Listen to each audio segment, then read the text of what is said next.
My name is Karen Churchill. I am the President and CEO of AgWest Bio. Just to tell you a little bit about AgWest Bio, we're Saskatchewan's Bioscience Industry Association and bioeconomy catalyst. So since 1989, our mandate has been to help move research to market and grow biobusiness in the province of Saskatchewan. So it's a not-for-profit and membership-based company. AgWest Bio's members include public research institutions, private companies, startups to multinationals, research organizations, economic development, and commodity groups. So we're funded by the Saskatchewan Ministry of Agriculture and Agriculture and Agri-Food Canada's CAP program. So I'd like to welcome everyone to the premier edition of the ABIC Speaker Series. So this event is being held as part of Global Biotech Week. So AgWest coordinates Global Biotech Week activities in Saskatchewan with the help of a very hardworking committee.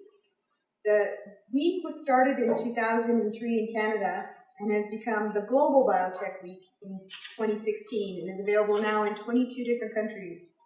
So its goal is to raise awareness of biotechnology and to celebrate science.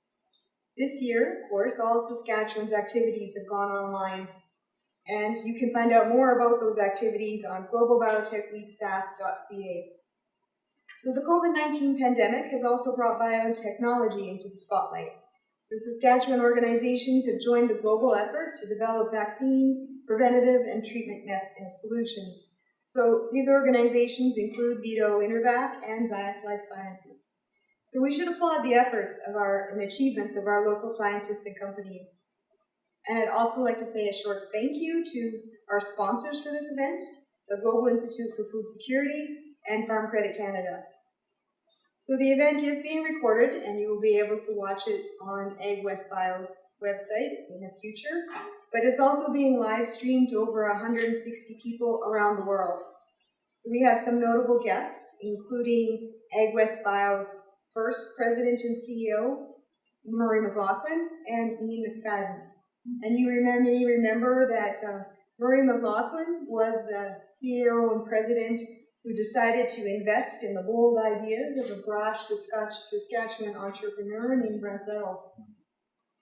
So let me tell you a little bit about how the ABIC series came into being. So the Agriculture Bioscience International Conference was created by AgWest Bio in 1996. At the time, it was an international conference series with the vision to create value in agriculture, food, health, energy, and bio-businesses for the benefit of humankind. The ABIC Foundation was created to manage the conference series and did so for 20 years. The final conference was held in China in 2018, and then the decision was made that it was time for ABIC to change its format to meet the needs of a changing environment. And it re-emerged as the Agricultural Bioscience Innovation Center. And its goals are to promote science as a powerful tool for addressing global challenges and to educate entrepreneurs in Saskatchewan's bioscience sector. As well, the ABIC series will feature experts from around the world with a passion for solving global challenges using science and technology and to inspire and teach entrepreneurs and the public. So the topics will be varied. We will have science-based business topics, dealing with some of the controversial ideas in science communication, and explore futuristic concepts.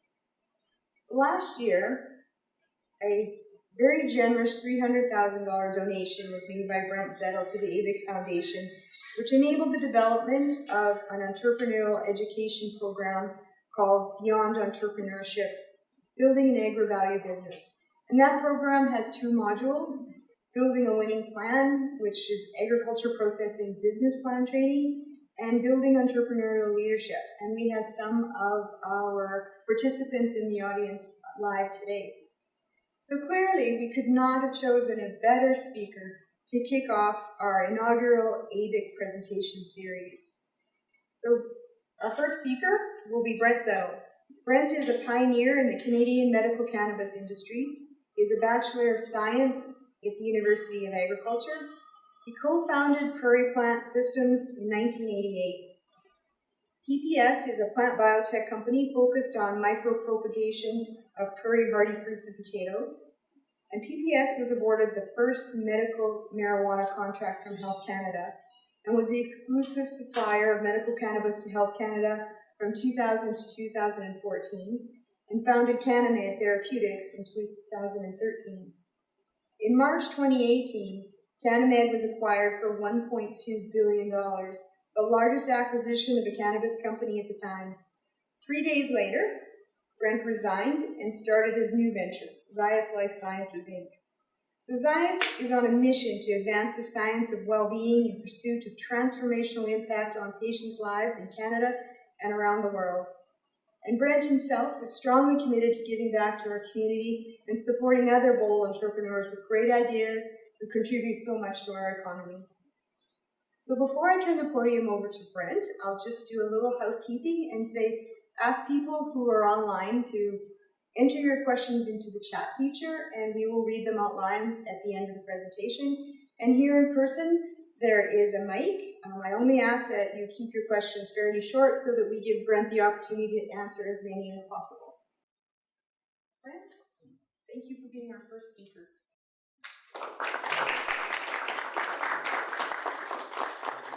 Thank you for this very kind words. It's always interesting to come back and to reflect a little bit of how we got here. And most of it is a blur. And when you start in the business, you really go with a healthy dose of naivety and ambition with stars in your eyes. So thinking about starting a business, you need to have that fire in the belly. That's what I had, with an ambition, but I would say a healthy dose of naivety going in. But at the same time, have to go with your eyes wide open. And very often I find, every business, as we know, has a beginning. Whoa, look at it.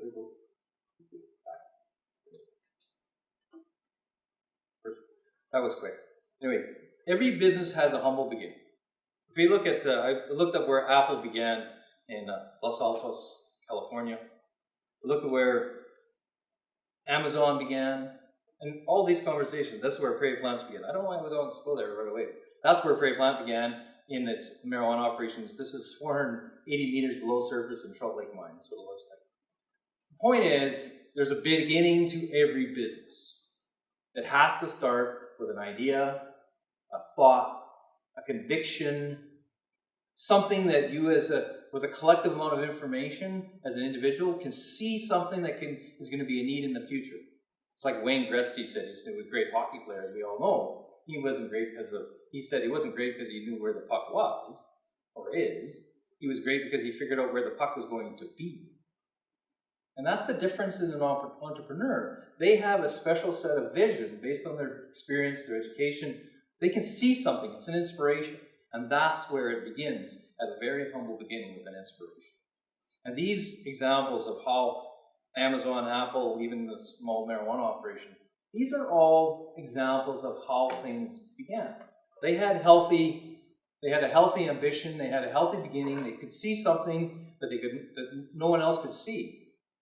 But they were prepared to take the risk, because they didn't. Of course, anybody who's in business knows, you get in business and it's heavy lifting. Like, it's not just perspiration; it's pain. There's a lot of pain involved. But you have to have that conviction that it's going to make some sense. So I just want to give you, going down memory lane. So the beginning of our relationship with Health Canada was, of course, developing medical cannabis, which turned into providing products to patients. This is a picture from one of the last pictures I had from Flin Flon, Manitoba, at Trout Lake Mine, which is now, by the way, blown up and underwater. It's no longer a functional facility. It's because they had to get the zinc below the floor in 2009. But that's where the humble beginnings of cannabis began in Canada. The point is, it's hard to imagine. I can remember the story when we opened up. Alan Rock at the time was our minister, health minister, and we had an opening in August of 2001, and there was 75 journalists that showed up, flew in, but Flin Flon, Manitoba, on Bearskin Airlines from Winnipeg mostly. But anyway, flew in, and the ministry would only let 3 people go underground. They had to share all this stuff, so all these reporters got there to come to Flin Flon, but only 3 reporters were allowed underground. And there was one from radio, one from TV, and one from newspaper. And I remember taking the minister underground, and getting to the chamber, the first chamber. Of course, it's really dark. It's 480 meters. It's black. It's dark. And we go down to the bottom of the mine, get into the chamber, and his eyes go as big as saucers. He's speechless. And the little reporter says, "What do you think, Minister? What does this remind you of?" He's just dumbfounded. Well, I said, I was trying to crack a joke. I said, hopefully nothing too reminiscent. He said, "Mr. Rock, does this remind you of something recently reminiscent?" Of course, at the time it was quite awkward. But the point being is that it was one of those inspirational moments nobody could imagine. And this is a guy with a degree at the U of S. They'd be taking the Minister of Health from Ottawa underground, 480 meters below the surface, in a hard rock mine in Trout Lake, Manitoba, under a lake, to talk about the Queen's Ganja. Now, how bizarre does that get? It doesn't get more bizarre. But that's where the journey of the fire of the belly was started with. I think we can do something more with plants that are just straight traditional agriculture. I think there's another chapter where plants can be beneficial in a medicine field. And that was the early inspiration to getting started. Of course, then it matured in 2013. We had to relocate to Saskatoon. We got more and more advanced. Of course, the regulations changed in 2014. We actually got competitors. We were 14 years operating without competitors. Of course, we were a target up to that point. But then after we had to share, obviously the other guys that are competitors didn't quite have the same kind of conviction that we had in terms of quality. So 20 years later, we are dedicated towards that global development, using in terms of pursuit of a true life science play. We founded and operated the medical cannabis, but with a 19-year track record, we're really trying to build a foundation for what's next. So I'm still back in startup mode after, as we were talking before with the group. It took 3 days off, and then I started the company because I knew the mission wasn't working.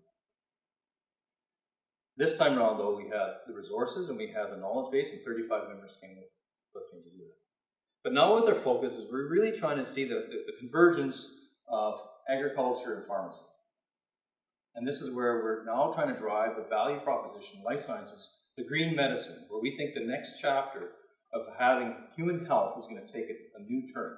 And the products that we've discovered, or in the process of discovering and improving, I think are going to have transformation impact on not just patients' lives, but on society as a whole, especially as it comes to chronic pain. I'm not going to give you this investor sales pitch, but we think we're on the cusp of something that could be quite significant, like the way that it's significant the way Amazon changed retail and the way Apple changed the iPhone space.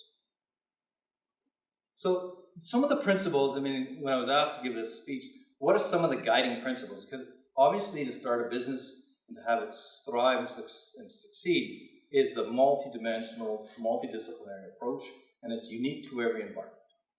What I tried to think about, what were some common denominators, because I'm involved in two other businesses. One of them is the copper recycling business in northern Michigan, and one of them, of course, is on the board of directors with Harvest that manages all those Sarcan depots in Regina. And so they all have slightly different business models. But there was a common thread that I can see that they all have, and I just want to speak to it as a basic one-on-one common thread that I see with all businesses as we go through. So I put up this little parable because when you're running a business in this African proverb, in the business environment, it doesn't matter if you're an antelope or a lion. When the sun rises in the morning in the Serengeti, you got to run like hell. So when you're a business owner, do not even think for 1 second that there's going to be a slack time. The thing you got to know, if people have the fire in the belly, you're driving success when you're having to work and you're waking up in the middle of the night and you're still working in your brain. Now you know you're in business, right? Because that's what it takes to get successful and get off the ground. So the first primary principle, that everything that drives business opportunity is market focus. I took in fact, when there was the former with Mary McLaughlin, and there was a group, I can't remember the name off the top of my head, they were a market-focused group. I remember starting, because we had stars in our eyes, we're going to make Saskatoon berries a thing around the world, develop the orchards. And we wanted to see what was going to drive it. We thought our market were growers. That's what our market was. And if we were going to make them richer at $10,000 an acre revenue using an orchard than at the time wheat, which is about $250 an acre. We thought that was the market driver. Truth of the matter is, it was too much of a hurdle rate, technologically hurdle rate. It's intensive agriculture, not extensive. It requires a massive investment per acre up front that you got to wait 3 years before it starts producing fruit. There was no marketing boards or organized marketing of anything. Everything was a cottage industry. You roll those all together, and the hurdle rate to get growers involved was not there. Our customer base were all retired insurance people and teachers and homeowner type. And I could never figure out why there weren't more sales. The market focus was, we assumed that the fruit would sell itself. We assumed that, like the blueberry industry, which had 200 million pounds of fruit in the marketplace, Saskatoon's only had 500,000 pounds. We said, man, 20 million pounds, blueberries were 20 million pounds. We said, there's so much of a delta there that the Saskatoon berries are going to shoot out there and going to sell all over the world, because for many years, for the first 90 years of the province's life, our greatest export were kids, right? All these large farm families, and they were selling their kids to other parts of provinces. Feeder markets. The early market adopters would all be in these areas in either in Eastern Canada or in Western Canada or in the United States. So we said, we can get that fruit to market. But what we failed to understand is that the market focus was we had really two customers, the end consumer, but the farmer. And the hurdle rate for the farmer was too high to get involved. And so our business was failing. We were dying on the vine from cash flow. So one of the things from a standpoint is making sure, and that was my first really, really, really hard lesson. If you're going to make assumptions about a market, about something that's going to come, make sure you test it and make sure it's real. There's no room for psychosis. There's no room for a second guessing. You have to know, in your knowing, you have a conviction, but that puck is going to be something for real. The puck is really going to be there. Because if it's not really going to be there, you're going to burn all the cash, and you'll be all the cash and trying to attract investors to another story. Fortunately for us, at the time, Hudson Bay Mining and Smelting wanted a new project to grow in the mine in Flin Flon, and that was right about the time when we were going to die. And they gave us a lifeline contract that kept us alive. That's really how we survived. It was just dumb luck. But you had to be on the road, so to speak. You had to be in business to capture that contract. But that's what really kept us alive, because that's made the cash flow happen. So we need to know, when you're looking at these things, where the market's going to be, but it has to be something that's for real.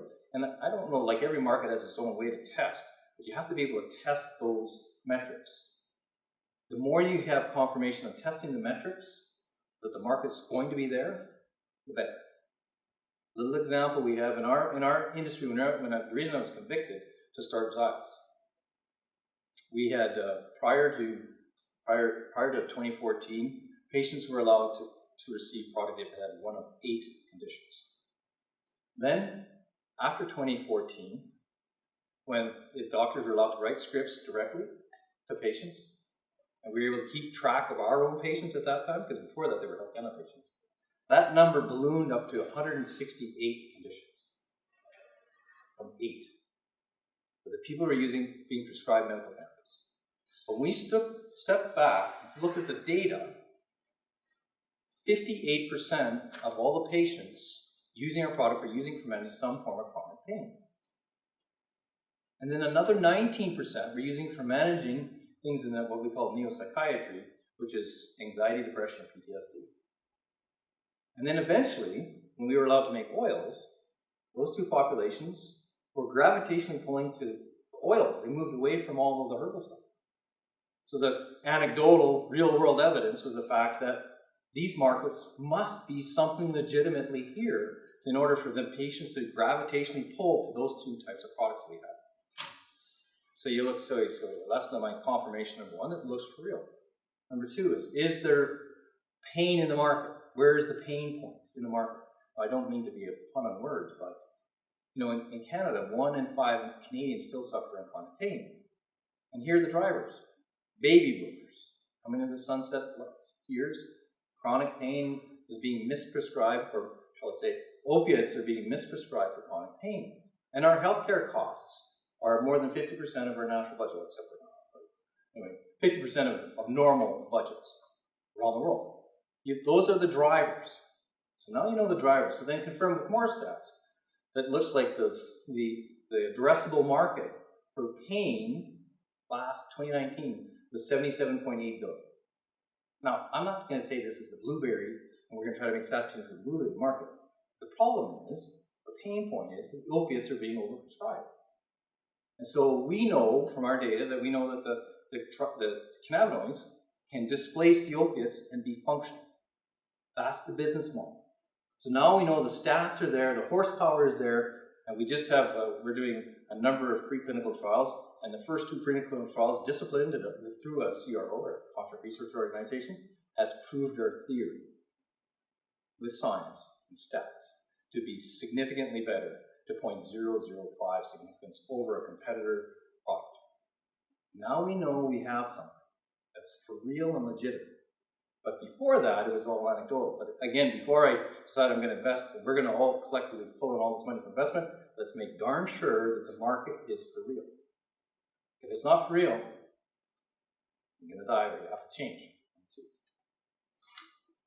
Differentiation.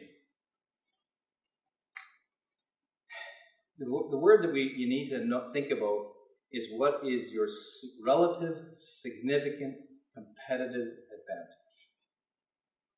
So if you're going to go into business, and of course, nobody ever says that you're going to start a business and you have no competitors. Because if you have no competitors, is there really a business or really an industry there?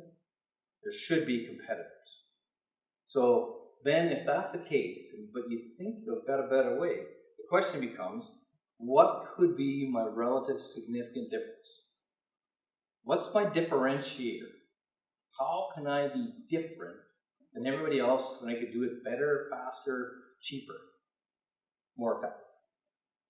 And that, in a nutshell, because if you're going to be what I call a red ocean market versus blue ocean market, you're going to be a red ocean market, you're going to be looking at somebody's a Me Too product, with somebody's already there ahead of you, who's already established those supplier relationships, who already has contracts, and you're going to try to Me Too it. If you do exactly the same as your competitor, you're going to try to Me Too it, which means that either you're not going to get the supply, the contracts, or you're going to be having a real hard time shaving your margin or trying to undercut your number one competitor, or you have some other value that they don't have. That's the differentiator. When you crack that code, you find the other pain points in it. We had a little example in the copper business. This is I was mentioning the copper recycling. Copper recycling sounds like it's been around forever. In fact, the White Pine site that I have was actually used by Hudson Bay Mining for making all of their anode copper shipped on by rail, and they would turn it into cathode copper. 85,000 short tons a year is the capacity. The tank house is bigger than the Mosaic Stadium, under roof. They actually have roof. But this tank house under roof. But it's an idle asset with massive infrastructure that's expensive to maintain. So that style of copper recycling is old school. Now they have invented, and along with some of their partners, a different type of system called an EMU system, electrowinning process, that basically digests the copper into solution from other subparts, and then can put that copper onto a theridium rod and make these tubes that you see. It's all a closed loop system, and that's permanent. The nice thing about it is that zero discharge for the environment. Zero discharge of all the different things. So where's the relative advantage? Well, one of the products we're looking at doing are EDM filters. EDM filters are electrodynamical filters. They're used when they fabricate anything in the automotive sector, where they're cutting with a brass wire and all these brake parts to all the car parts to surgical parts, and they stack all the sheets of metal together and they put a brass wire through. Well, they have to collect all the filtrate from the water because they use water to cool it. Well, every 600 hours they have to change the filters on this thing, and they have 30% copper in it. Now 30% copper, so somewhere between 3 and 7 pounds of copper per filter. Guess how many filters a year are going to landfill? Because they don't recycle. 100% of them are going to landfill today. Okay? Guess how many filters a year go to landfill? 35 million a year going to landfill. The problem is they haven't set up a collection system, and nobody's figured out how to do that. And at 30% copper, nobody's been motivated. Well, it just turns out the wheelhouse for this system is something that has copper in a 30 to 50% copper concentration. That can actually pull it out from the other parts, but it'll have all the other metals with it, and those other metals can be recycled as well. They can do everything from e-waste to crushed up radiators to other surgical things with zero waste going to landfill. Now that's the differentiator. And interestingly enough, timing-wise, now with all the tension between Canada and China, or pardon me, US and China, all the recyclables used to go to China. And that, as you know, that relationship's kind of been a bit of a challenge. No, almost none of the recycling goes to China. So now these things are stockpiled, and copper went back up to $3 a pound. The differentiator is a technology shift that's more environmentally friendly, that can find those niche markets. So that's where we see that's the differentiation. It's a new technology that differentiates, but we got zero discharge. And people today want to know that that's going to have less impact on the environment. And that's why it's a green type of technology, because we don't have to go to what I call a greenfield, another mine, to get the copper. It's stuff that's already in circulation. So now they've tested over a dozen different types of copper sources that haven't got a market today. Or they're just going to landfill. Now that they're not going to China, they're going to landfill. So now we can divert the landfill and then take that resources and put it to work. But that's just a little example of diversification. Now, I got to tell you, it's heavy lifting. Because to change a mindset of an established recycling business that's questionable owners is not an easy thing, right? If you ever met those guys, you know what I'm talking about. But from my vantage point, that's really where the beginning of that thing, where you need to think of differentiation. And this is the one example of today that I can think of it from a differentiation perspective. The third element, culture development. In everybody here, the people are the backbone. And nothing could be more true than that statement. But as John Burdett said, if strategy is the bicycle, then culture is the bus. In other words, sometimes I'll say culture will eat strategy for breakfast. You got to have a strategy, no doubt. You got to have a strategy. But if you haven't got the buy-in from the people that you're working with, and that you've established how you're going to operate, your code of conduct, you're going to have mutual respect in your organization, that people don't have to continue to look over their shoulders for incoming emotional onslaught, that they can focus on their work, they can work as a team. Now we have an environment where people want to be at work. We actually, it's ironic, since COVID started, we actually increased our sick days by 5 days, so now there's 10 days of sick days we have, because we want to be sensitive to COVID so people don't have to suffer financially. If they get a sniffle, we ask our people, please stay home, we'll make sure you're taken care of. And guess what? We've had the healthiest attendance since COVID started. There's hardly anybody, like, they've got sick, but they haven't brought the sickness to work.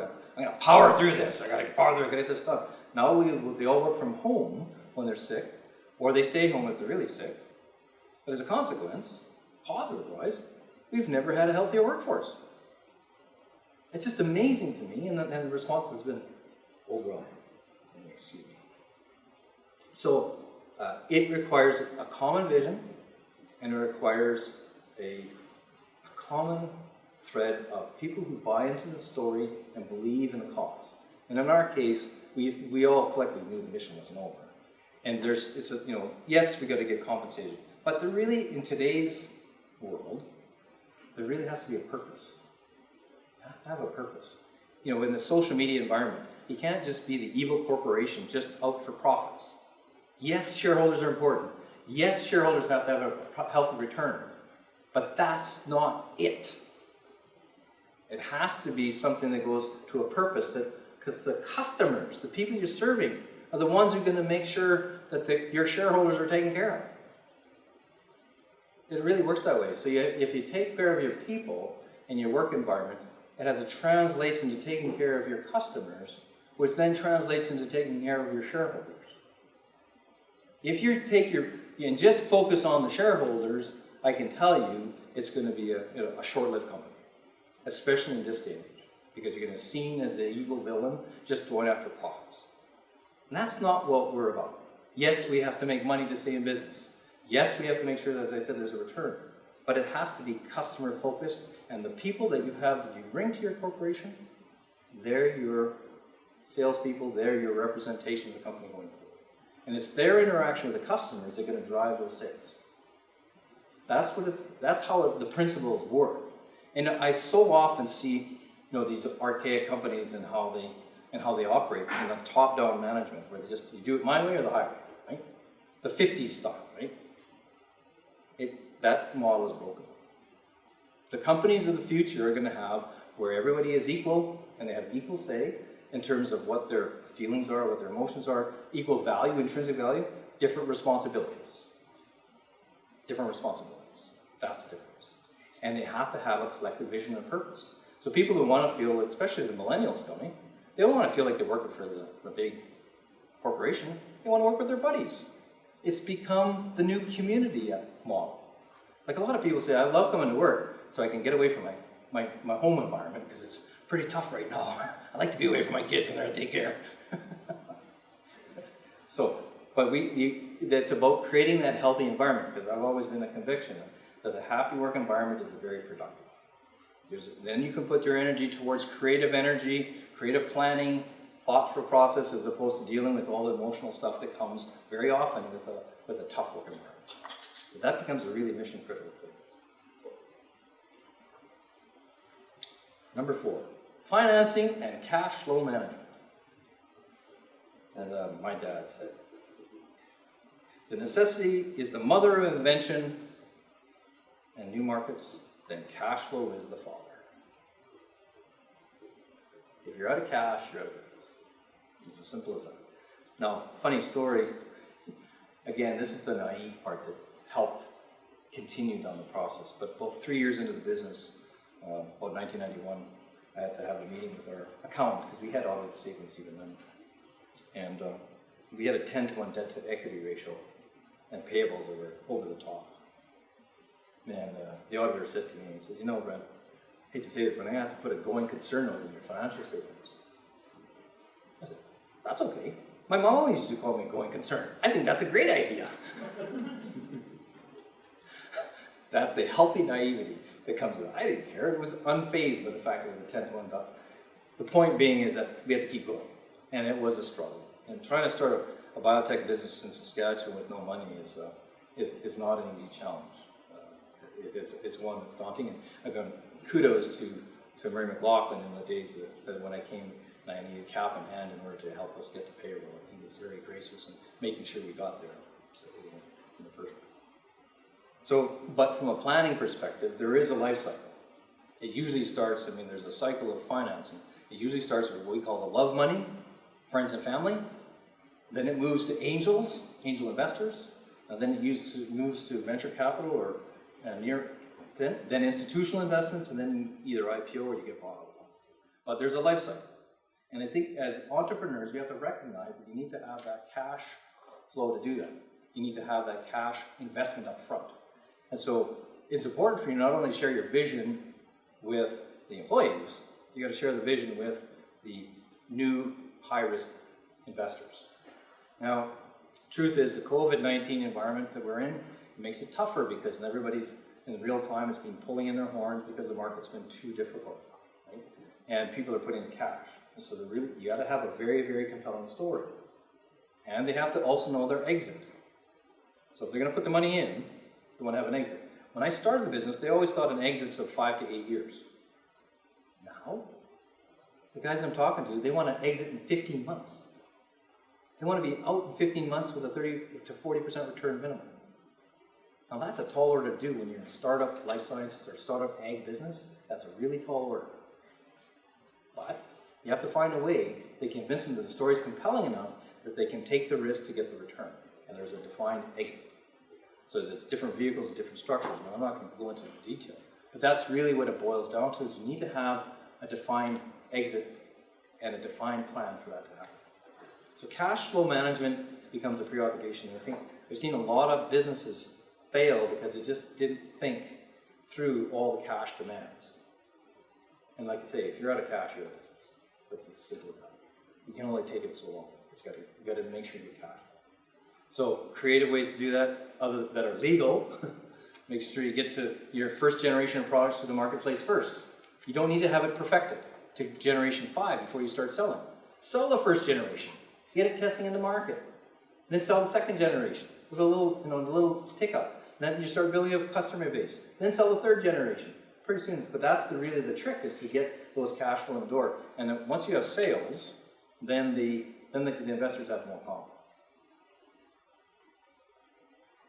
The last one, my least favorite one, regulatory compliance. Now, I know in Health Canada, I'm pretty open about this. When I started with Health Canada, it was a love-hate relationship. Then it turned into hate-hate for a long time. And then it was back to love-hate, but now we're back to hate-hate.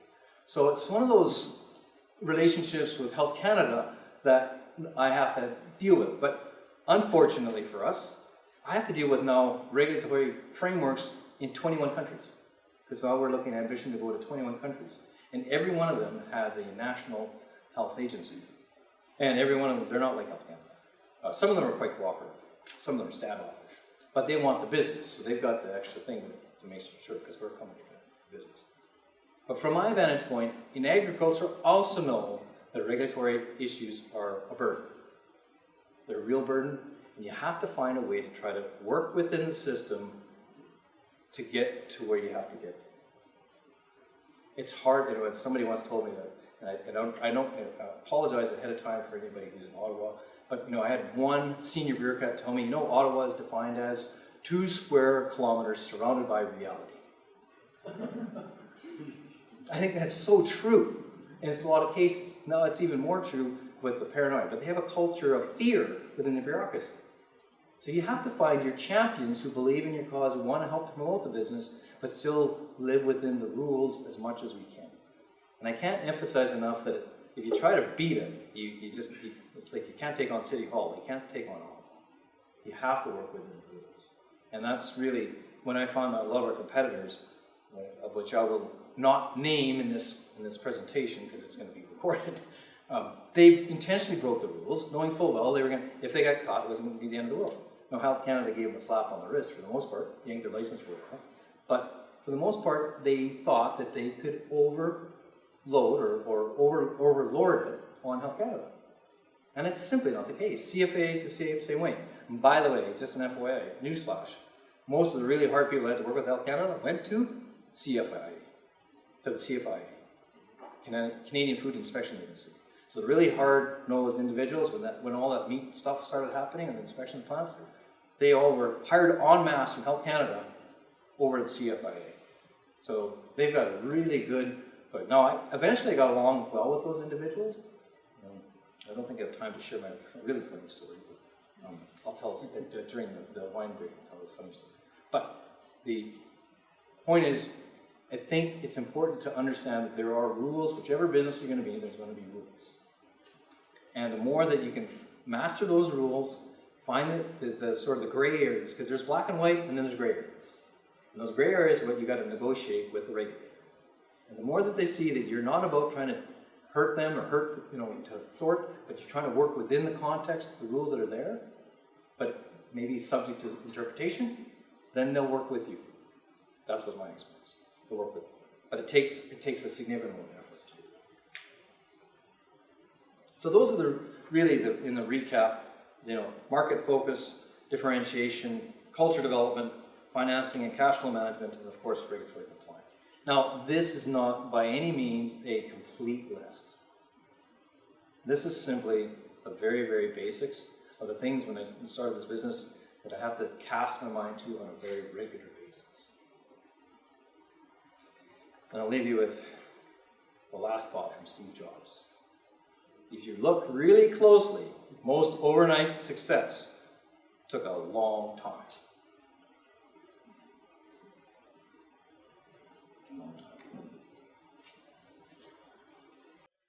Appreciate it.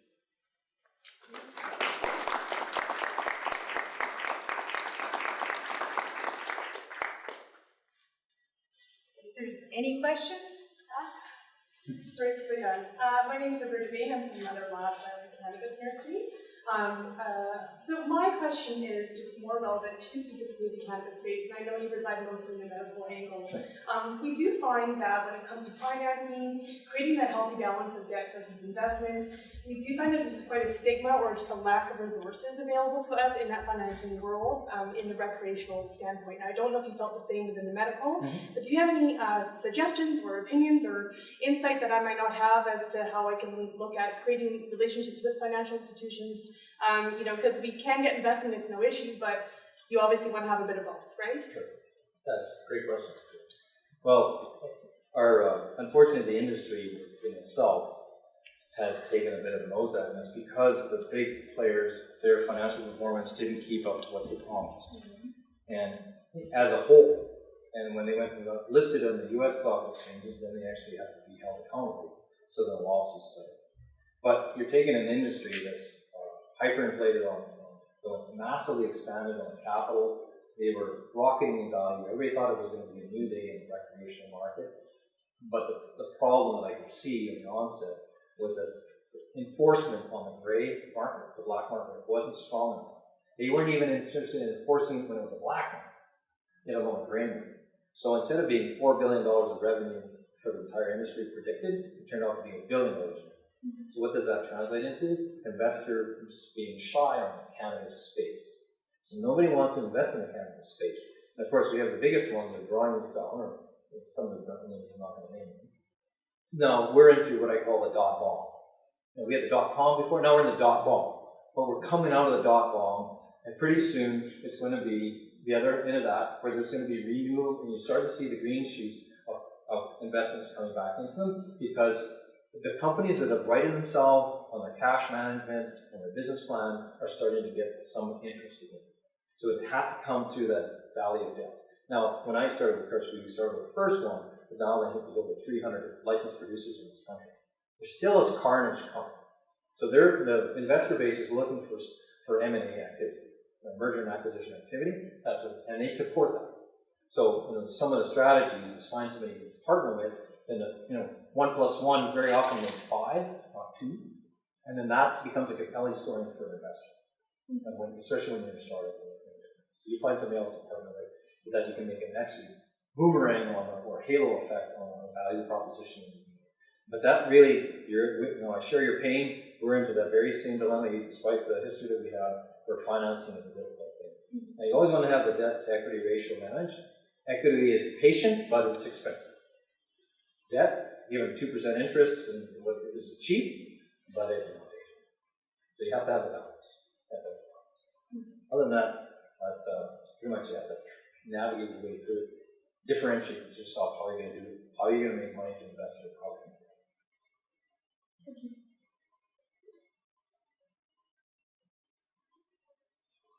So I also have been involved in trying to fight that regulatory battle for almost a decade. Do you think that we need to change tactics and come up with a political solution where we somehow create a lobby group and go after our politicians instead of trying to work with the bureaucrats? That's a great question. I think, no. See, every regulatory body is a slightly different animal. I haven't got all the magic bullets. We've hired lobbyists in the past, and if you get in with the right minister, they can certainly start to weigh in on the regulatory environment. But the way the structure is in Ottawa, the bureaucracy is really separate from the political system. I mean, they only really come together at the ADM level and DM, assistant deputy minister, deputy minister. But for the most part, they operate autonomously from the government of the day. So they can make inquiries into that political, but very often they survive elections. The bureaucracy EDM and down survive elections because they need that tribal knowledge. And so it's more about, for them, not making a mistake. But they've got all the bureaucrats that are there. So politically, we've tried that route, and you get, I would say, limited success with the lobbying. It's more about finding, in my opinion, a champion at a director level or director general level that believes in what you're doing and can help to shepherd it through. You have to find somebody who still aligns with your vision and just is seeing you as a partner. You want to include them as a partner to get through to the other side through the system of things. And it has to be enough. Even though we don't talk the same language very often. I've had screaming matches with people who talk. But at the end of the day, they have to work with us and they work with them. After the emotions settle down, then they think of why. But it has to get to that tension. Because if you don't have that intensity and that passion for that thing, it's easy for them to put on someone's corner desk. Now, the good things about lobbying is that it becomes top of mind within the bureaucracy, in my opinion. It becomes more top of mind, and it becomes something that where they think that this is a hot potato, and they should deal with this, as opposed to being lost on the top of something. So that's probably one of the benefits, because it becomes my big things. 320 LPs is making sure we get attention, at least some attention. So we have to try to make sure we get some attention. But there, in my opinion, there is no magic. But truth is, people are people. And if they believe in what you're doing is legitimate and a good cause, then they'll support it too. And then they become a champion within the bureaucracy. I think that's been my most successful. Jackie, do you want to?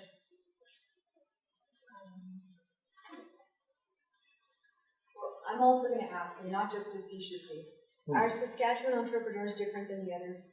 Yeah, that's why they called them the boss in the oil patch. That's the running joke. What do you call a Saskatchewan guy in the oil patch? The boss. Because they were all, that's the Doc Seaman was from here, he graduated. There's a whole Murray Edwards. They were all guys that graduated from this and went over and became successful in the oil patch.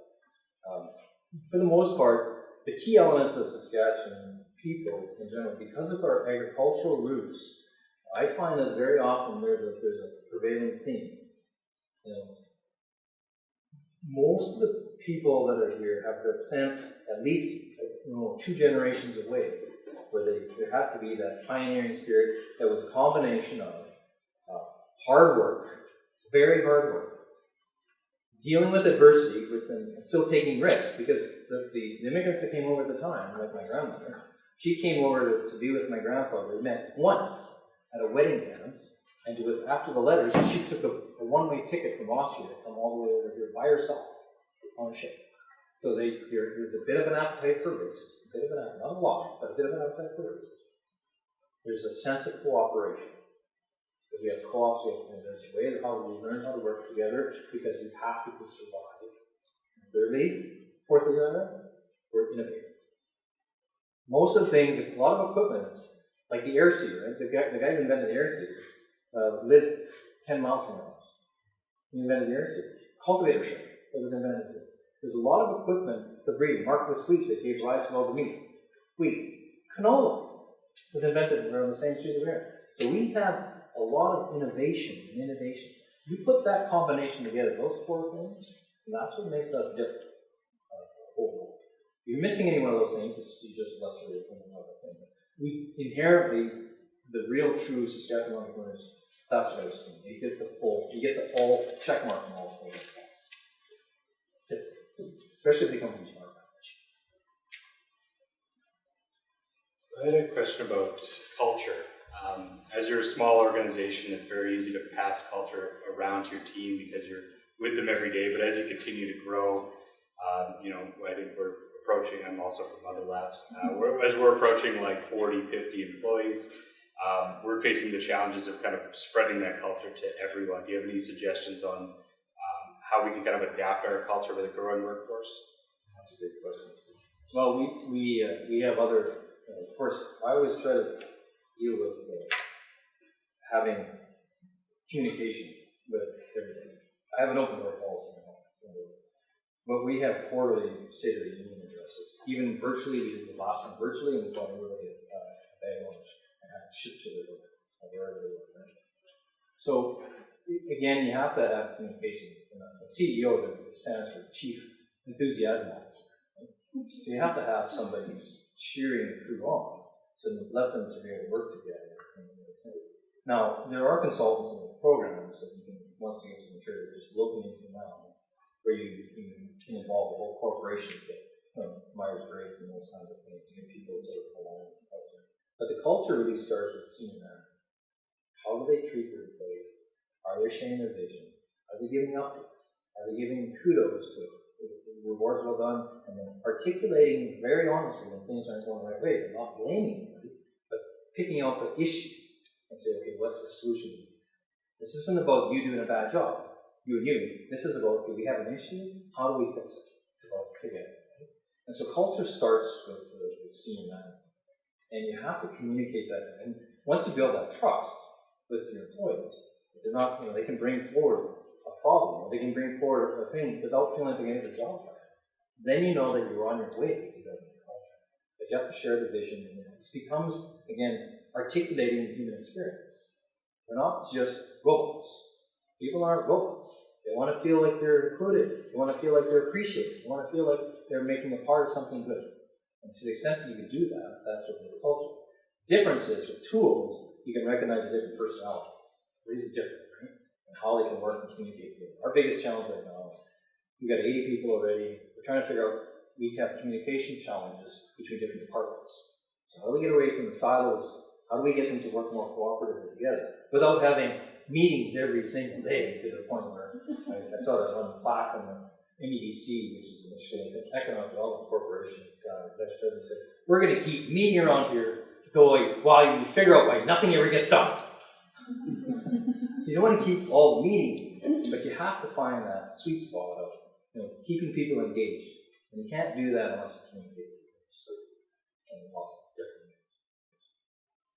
ways. With your experience, if you have $1 million, how much would you invest in the production and how much on marketing or advertising? That depends. That depends on where you are in your cycle as an organization. Because typically marketing sales, the rule of thumb we used to say is it should be in the neighborhood of 20 to 25% of your sales equivalent going to developing marketing and sales budgets for expenses, about 20 to 25%. If you get higher than that, then you're probably hyperextending. If you get lower than that, you're probably not doing enough. But that's typically what it is. So when you're saying you have $1 million and assuming it's OPEX from sales, you have to have that roughly about 20 or 25% into marketing. Anything over that is, you have to justify it that it's an investment for the future. The problem is the future is changing so rapidly that it's hard to make those kind of guesses as to what we're going to do. So that's kind of what we try to do. Of the 20 plus countries that Zyus is focusing on, what's the rationale for offices in the 4 specific countries outside of Canada at this time? Well, it's about path of least resistance, where they are in the respective countries' development for their regulatory approvals, where in terms of, gotta be careful. There's a medical exempted market for cannabis that's growing around the world. And that's because when I say medical exempted, that's for products that are cannabinoid formulation based, that haven't gone through the traditional clinical trial process. And what the problem is that without that discipline, without a drug identification number, people, of course, with social media now, they see what everybody else is doing in other countries. They want to have access to cannabinoid-based formulations to try for the condition.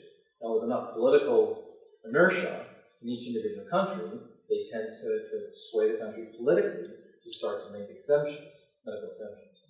So those European countries and Australian countries that have made inroads, they're patterning after the Canadian example, and Israeli example, and they're starting to move in those directions. And I think it's just it's a function of where they are in their, I shall say, or evolution of cannabis-based exempted markets in the sort of advent of when traditional pharmaceuticals come. Now, in our case, we're a life science company. We are focused on trying to make sure there's going to be science for true innovative products. And that's what we're going to focus on. And focusing on the formulation that's inside of it, less so than getting cute about the variety names.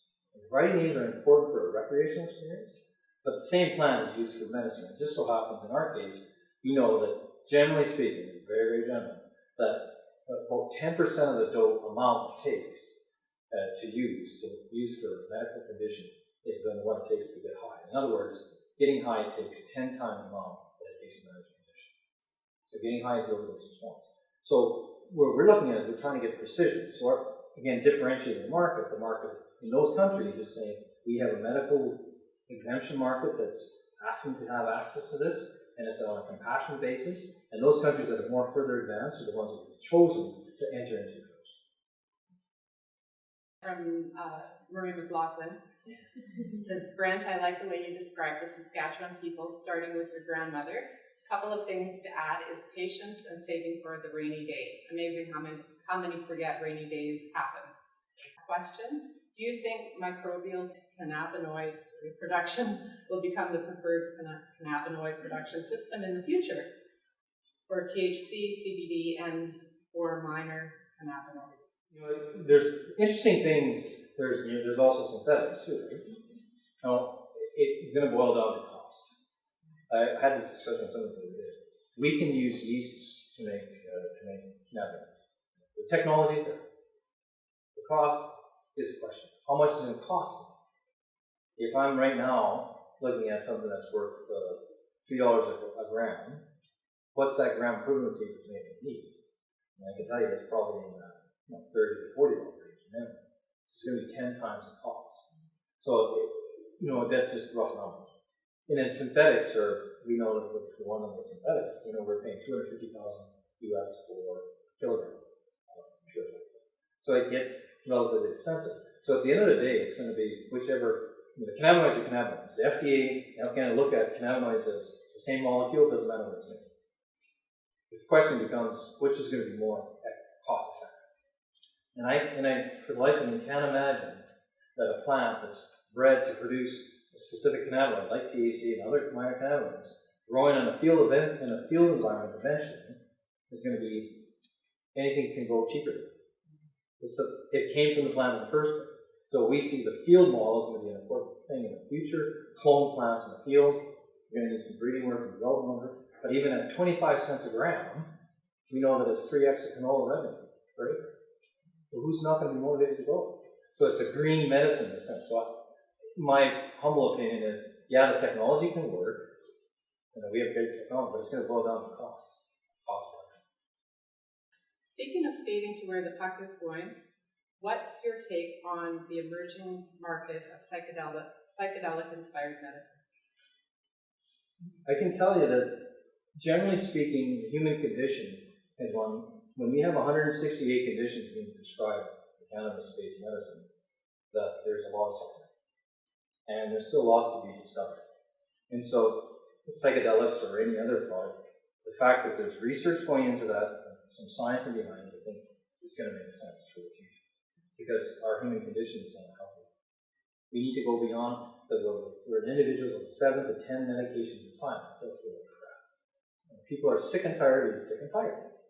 So that means that we're going to have to continue to do research and continue to do discoveries. And whether it's psychedelics or it's other formats or it's refinement of the cannabinoids and different cannabinoids. The plant produces 122 different cannabinoids. What behooves me is that cannabis has been associated with human beings reported back to 2000 BC. So we've had it around for 4,000 years associated with human beings. Yet we still don't have mainstream cannabinoids as medications. The mainstream, why is that? It makes no sense. In 1937, the Prohibition came in, and that pretty much, in the United States, that pretty much killed development of cannabinoids. Now, from my standpoint, that was artificially created. It's not a natural development, so it's been artificially arrested in its development, and now we're just starting to turn the page and start its development. And I think that there's going to be opportunity for lots of more things because we can't accept just this, the market's not going to accept a continued standard lack of care. People want to sleep better, they want to have a better quality of life. And I think there's a better way that's cheaper. I think we just got to do the research. That's all the questions that I have online. Anybody has any in the room? Anyone in the audience?